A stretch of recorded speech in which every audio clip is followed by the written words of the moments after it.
In this video, I'm going to show you how to calculate a schedule or a set of tasks in a schedule where there's a fixed date and time, and you would like to have the Intelligent Scheduling and Project Insight calculate what you need to do, what the dates are leading up to that date in order to make it.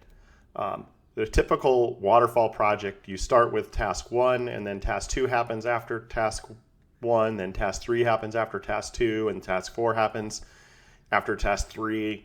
And normally the dates drive basically down in this direction.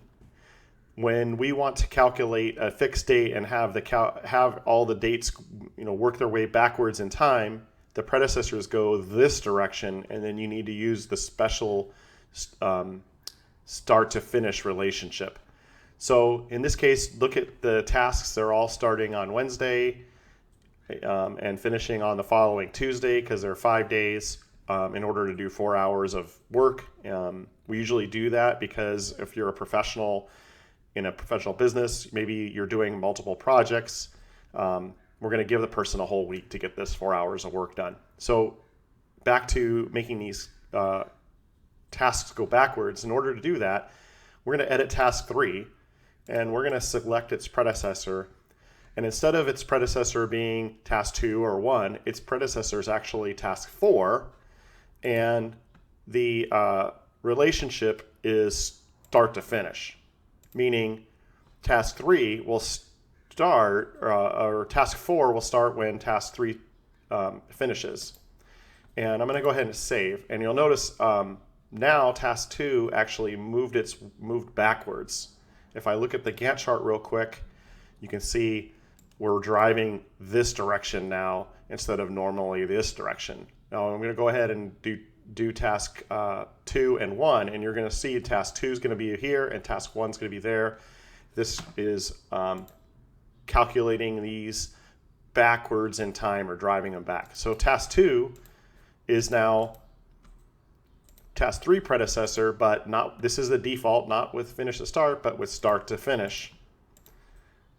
And then we'll look at that. Now task 2 has to finish on the 8th in order for that to happen on the 9th. We'll do task 1 again. And task 1, I'm editing, and its predecessor is task 2 with a start to finish relationship. And note there, we're driving back. Now these are all overdue because today happens to be the 16th. So now let's go ahead and say, well, this has to happen August 13th. We need to have this finished by. Boom. Everything now in this schedule has calculated these 4 or 5 day tasks are driving, need to start on the 19th in order to land on this fixed date. And you can come into the Gantt chart and you can see here we are, July 19th to here. Now the arrows usually go from here to here, but they're going from here to here because we're driving. This is the important part of the series. This is the one that has the actual date fixed into it, and then everything calculates this direction back in time. So you need to start task 1 on the 19th, and then task 2 on the 26th, and task 3 on this date, and so forth. Now if this slides out, everything will shift. So we actually shifted a week because we got an extra week there. So everything's calculating from task 4 backwards.